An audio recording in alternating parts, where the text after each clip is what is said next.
Good morning, good afternoon, and good evening, ladies and gentlemen, wherever you are on this beautiful planet. Welcome back to Tuesday TV with another late update from the UK on the arrest of the Telegram CEO Pavel Durov. The things are escalating around this story. It took the mainstream media about a day to actually start talking about it, but not really fully. We briefly mentioned this, but actually we're going to go through some of the information that we have. We also have a live poll in the live chat, of course, if you're watching this live, asking you which side are you on? That the Telegram CEO has done nothing wrong, or Telegram as a whole is a threat to national security. Specifically, we're talking about, of course, the Western world, and of course the US, UK, and all these places. In case you are not familiar with this story, this is Pavel Durov, who is the CEO of Telegram, as the encrypted app and communication service. He's been arrested in France by the European Union. Of course, the sin and the crime primarily has been about his company, Telegram, as the app, saying that it's been facilitating a lot of crime because it's encrypted. A lot of users use it for a number of things that they want to do. The sharing space in the live chat says, "Is this live?" Yes, we are live. If you're watching this live, of course, if it says live. But then, of course, there's a lot of other allegations coming out against him as a person, which is quite fascinating. I'm going to explain the biggest problem with this whole story anyway, but first let's go through the facts. He's now currently facing multiple charges, including terrorism, drug trafficking, fraud, money laundering, and child abuse content.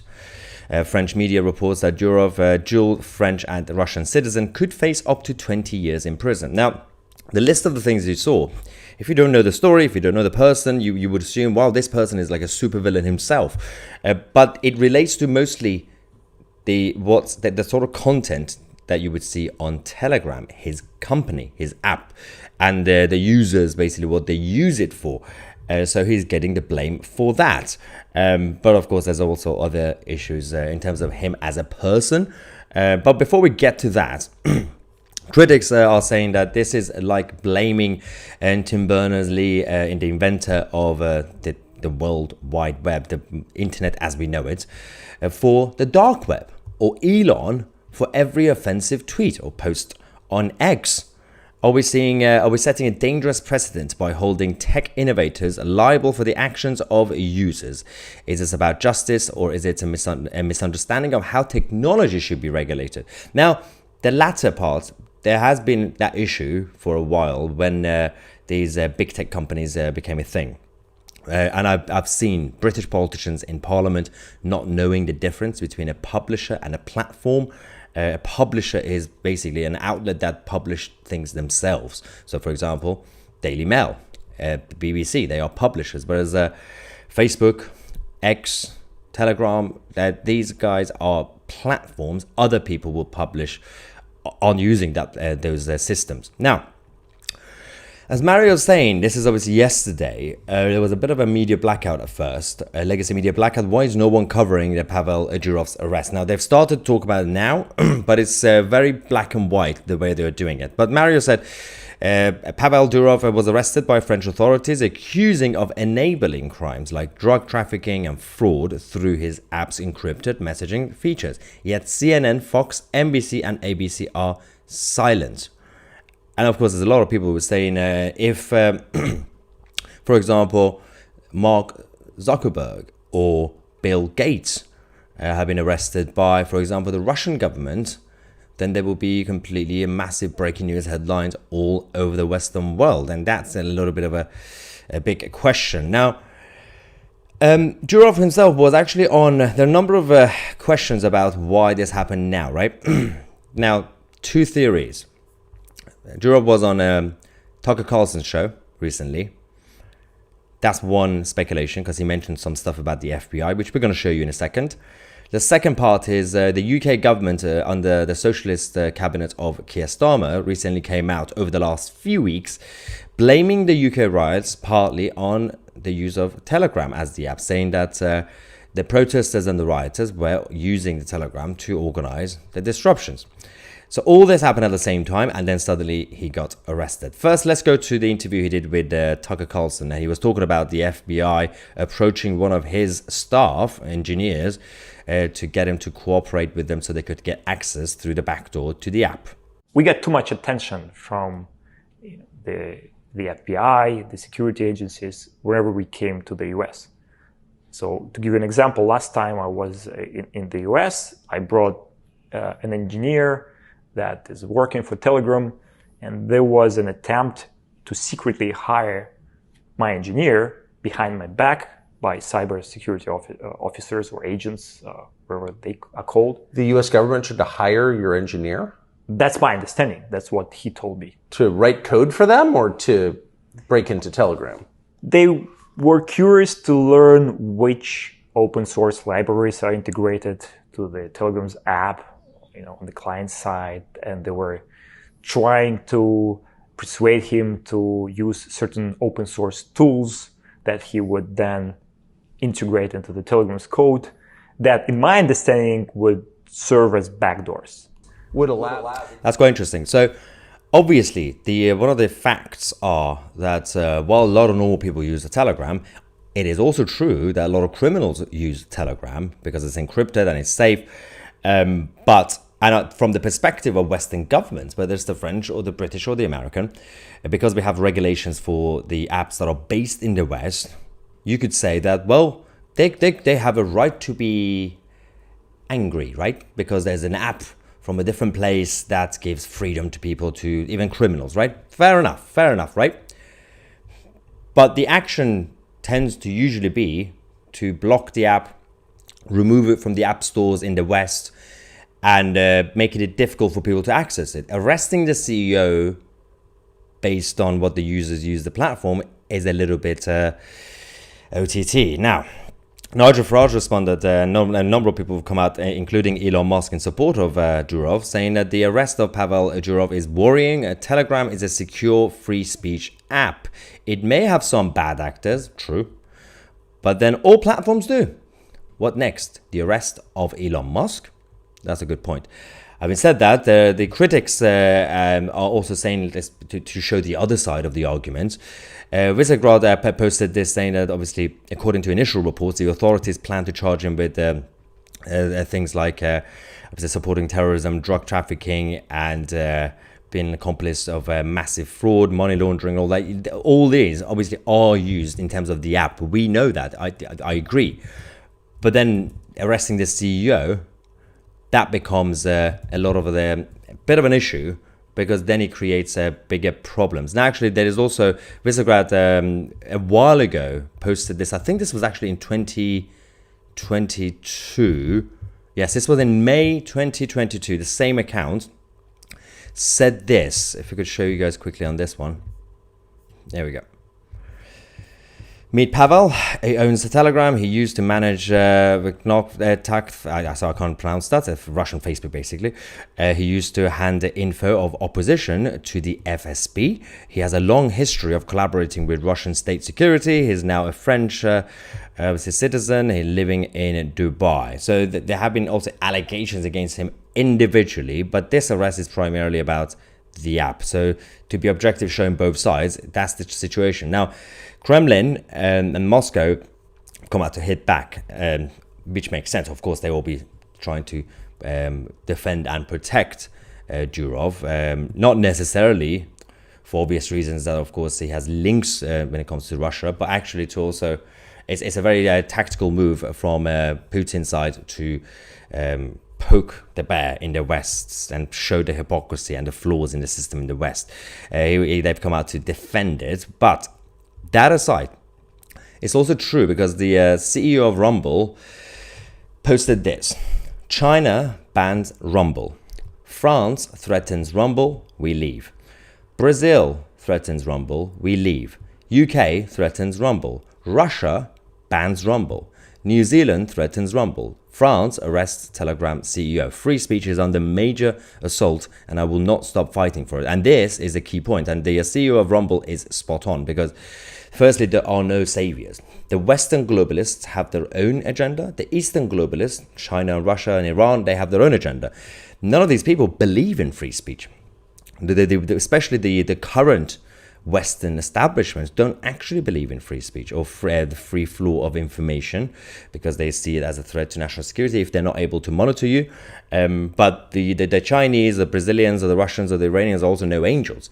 Now, of course, they will come out to expose the hypocrisy of the Western side, going after Elon Musk, but they themselves are also authoritarian. They don't have free speech. Obviously, Russia banning Rumble is a stupid idea, but they don't like what Rumble is posting about Russia. So that's the other thing. So there are no saviors. People who would think that they should pick sides between the Western globalists and Eastern globalists, that is an idiotic move. Having said that, the main problem is, and this could have been prevented perhaps from the Western side when it comes to Telegram, because I can't control it. As we said, we have a set of regulations, rightly or wrongly, right? When it comes to Facebook, when it comes to X, Instagram, whatever. And the fact that they want to control all these platforms, and they do control them, and they fear any sort of newcomer into the market, that creates a black market. The reason that Telegram exists and the dark web is because people will always find a loophole and the black market, literally. So the best thing you could have done, if the Western side had actually allowed free speech and free flow of information, free access to information. But you might say, well, from the perspective of MI5 and FBI, how would they then monitor stuff that happens that could be a national security concern? Which is a fair point, absolutely. So you need basic regulations, I get it. But the whole point is, if you have a problem with things that are posted on these platforms, it's already public, you don't need access through the back door. You just say, okay, who posted that? We're going to go after them. That's a crime. But if you want to know who's secretly organizing protests or meetings, you cannot control that. People in the establishment need to understand, you can try your best. It's very difficult. If you even try to fully have access to WhatsApp, Telegram, and all the others, because obviously they have access to Facebook and Instagram. They just call Mark Zuckerberg, he will give them all the data, right?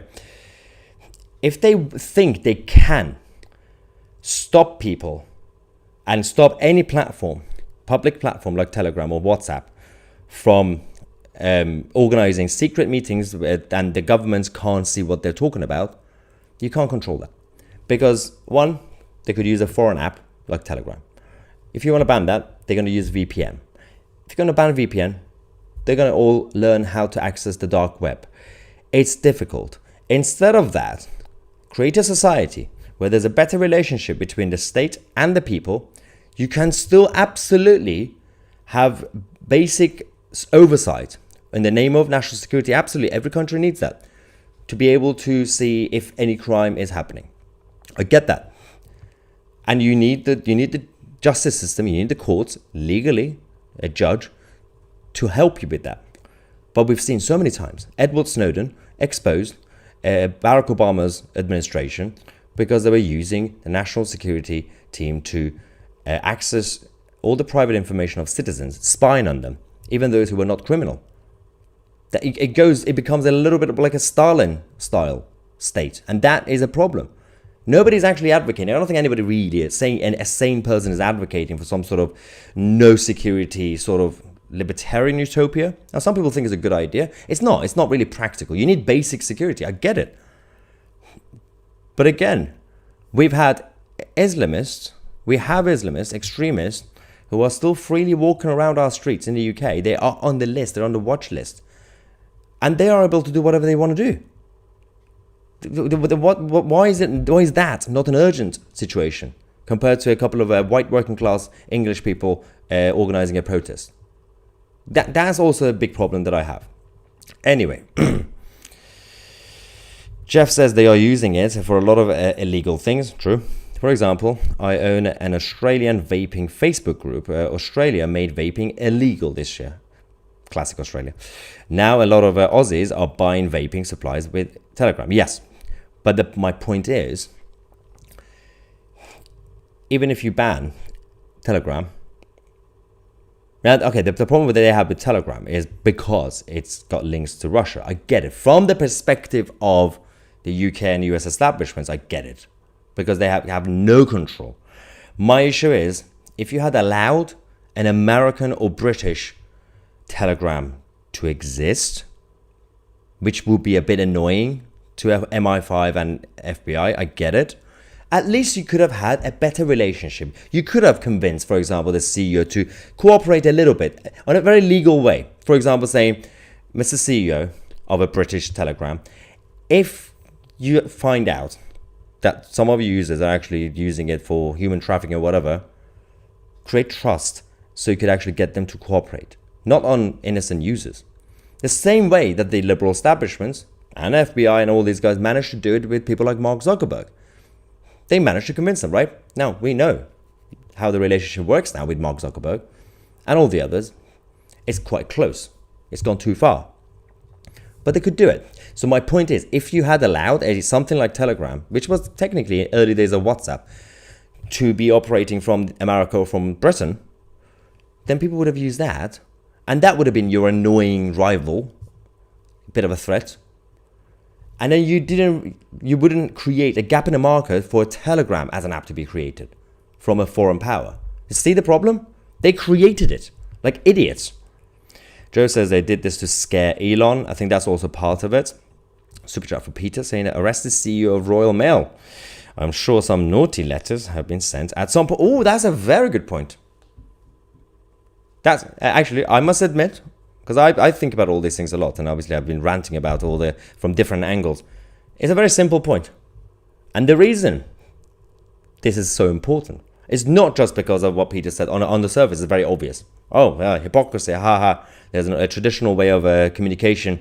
What about that? And people would say, well, it's not the same. True, it's not the same. But philosophically, it's still the same. Because it's about communication. Humans communicating with each other, right? And this is where the establishments, modern establishments, still don't understand that the new world, the digital world, is essentially the new version of what you had in the offline world 100 years ago and 200 years ago. Now that means free speech should be the same on the street and on Facebook. Also, crime should be treated the same way at Royal Mail and Facebook. But of course, they can't do that, right? Now, Royal Mail or the postal services in the past have been supervised and monitored in countries like Communist China and the Soviet Union. They used to go through the letters. So technically, they used to do the same thing that we are now doing. But we used to call that evil. They're going through innocent people's letters, private letters. If they do that now, all the people who are currently supporting a crackdown on not the criminals using Telegram and these apps. No. They are defending the power for the state to be able to check all the private communication in case one of them is criminal, right? Those who are defending that, if tomorrow the British government says we're going to go through the letters, the Royal Mail letters, the same people would be kicking off saying, what do you mean you're going to go through my personal letters? But they think there's a difference between a letter and a message on WhatsApp, for example. Really? Or emails. Wayne says, good on you, Maya. Silencing us. I can't even talk anymore tonight. Silencing us will not work. Now it says, by the way, the rocket in central Israel was above my house. My kid said, oh, look, it is falling stars. I love the reaction from the Israelis when they're under attack. They're like, oh, there's a star falling. This refers to our previous live stream earlier tonight about, of course, Israel being under attack again. And there were a couple of rockets on top of the central part of Israel near Tel Aviv. And, of course, one of our viewers was there. Falling stars.